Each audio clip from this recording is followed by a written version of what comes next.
A breathtaking view that can take your breath away, quite literally. We can't even open our windows. It's bad, really bad. The smell is just unbearable. This plant used to manufacture fish sauce. It hasn't operated in about 20 years, but vats of the sauce have been fermenting ever since, enveloping parts of the community in a foul odor. Perhaps worse than the smell lingering around town are the unanswered questions lingering too.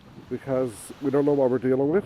We've uncovered some old testing results that have sparked some new concerns about what's inside the abandoned plant behind me.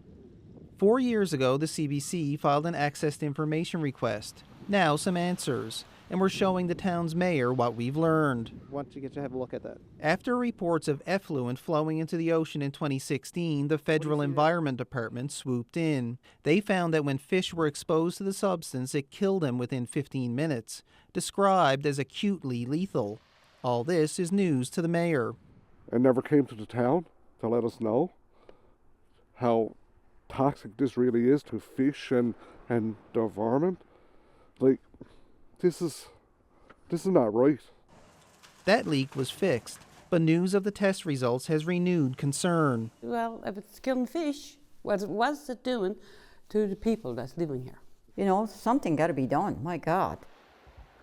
Environment Canada says its responsibility was to protect the fish, which it did when the pipe was sealed. It steered questions about health and odor to the province, who confirmed the town did put in a funding request for cleanup, but that request did not meet the necessary criteria. It adds the plant owner is responsible for cleanup, but the company dissolved 17 years ago, and the owner hasn't been heard from in years. The mayor says it's time for action. We know what's here now. Let's just go and clean it up. All levels of government. Let's work together and get this done once and for all. He says that's something the town of 309 people can't do on its own. So, Rob, clearly this community is concerned and the mayor is asking for help. We put this right to the premier today. What did he say? Well, he didn't provide any concrete solutions, but he is committing to at least look for solutions going forward.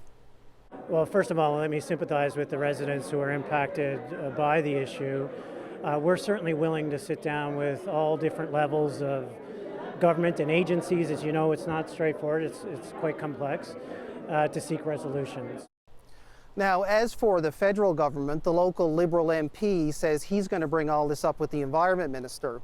In the meantime, there's a meeting scheduled in St. Mary's tomorrow. The mayor expects basically the entire community is going to be there. All right, Rob Anton, St. John's. Thank you, Rob.